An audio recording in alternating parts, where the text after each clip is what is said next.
I hope you're doing well. I have a quick clip for today from Reno, Nevada.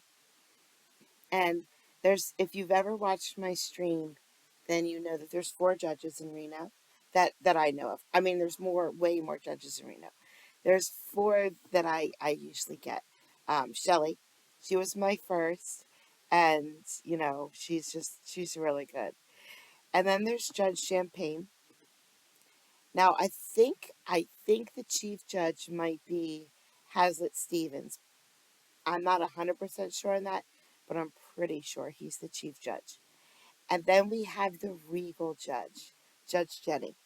And every time she comes on, I call her the regal judge because she's very regal. She sits there, um, prim and proper, and no hair out of place, and she looks like royalty up there.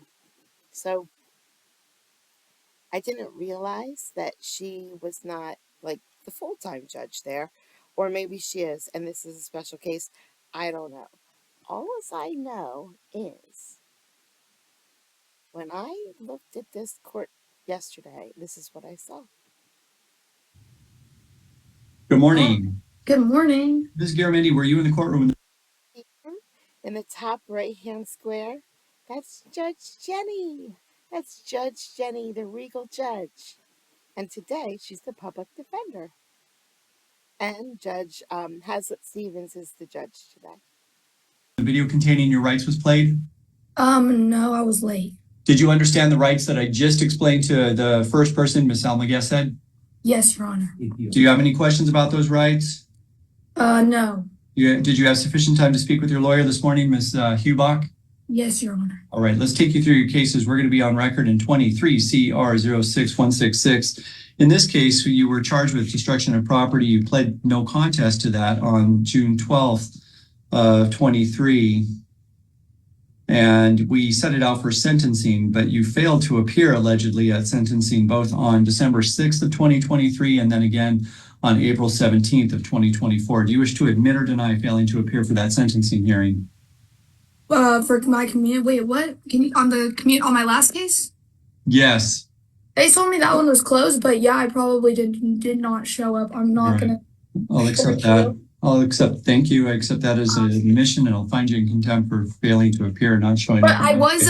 Oh wait, but no. But I was not allowed at the library at the times either. They keep trying to trespass me. Okay. Well, we'll talk about that. We'll talk about that in a minute. Whether or not I still didn't appear. So I understand. Let's talk about your new case then. In your new case, 24 CR 07738, you were charged with trespassing alleged to have occurred on June 17th of this year, and that would be at 200 East 4th Street, the RTC bus station. Do you understand that charge?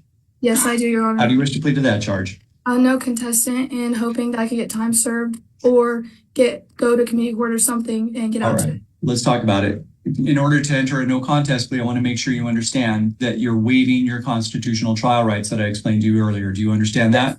Yes. Okay. I'll accept your no contest plea and I will find you guilty of that charge. Ms. Drake? Quite frankly, I'm worried about Miss Garamendi. She's only 19 years old. She's starting to have a criminal run in our court.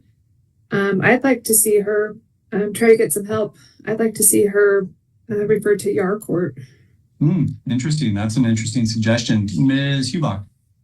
Your Honor, that would be a joint recommendation. I think that Ms. Drake is absolutely spot on. This young lady is starting to have significant issues, and we'd like to get her some help.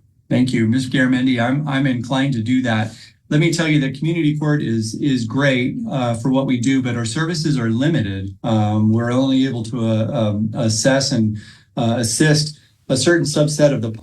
I'm not exactly sure what your court is. I know community court. Drug court and community court, they send people all the time. And it is, they do take them on Wednesdays. So they keep them in custody until Wednesday, until they could take them to drug court. So Yacht court, or whatever he said, must be something very similar. Population, and I think your needs are greater than what community court can provide. So I would like you to attend the Youth at Risk Court with Judge Champagne. It's a much more, it's more intensive, but they provide more services and they provide more support for those services as well. We'd like to get you on the right track. You're too young to be going in this direction. I totally freaking agree. But the question is, do I still get to go out today? Like, that's the question. That's the burning question. Because I would love to go skate today. Listen, I understand, Ms. Garamendi, but usually the way Judge Champagne likes this done is to have you in custody while the evals take place. And then have you transported to, hang on, have you transported to that court on the Wednesday. Ms. Drake, is that the city's recommendation in this case with Ms. Garamendi? I don't know how your court works in comparison to COD. It works the same way, Judge. I just think Ms. Garamendi probably likely has a drug addiction. I think she's going to better serve herself by trying to get some days of sobriety and get some evaluations, stay in custody, and we can help get her on the right footing.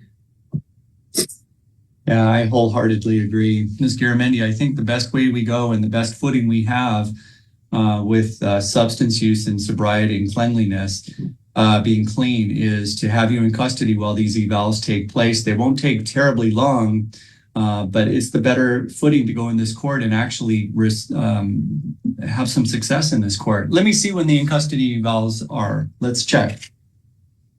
For the substance abuse eval, Judge, I can do June 24th at 8:30. And what about the rant? And for the rant,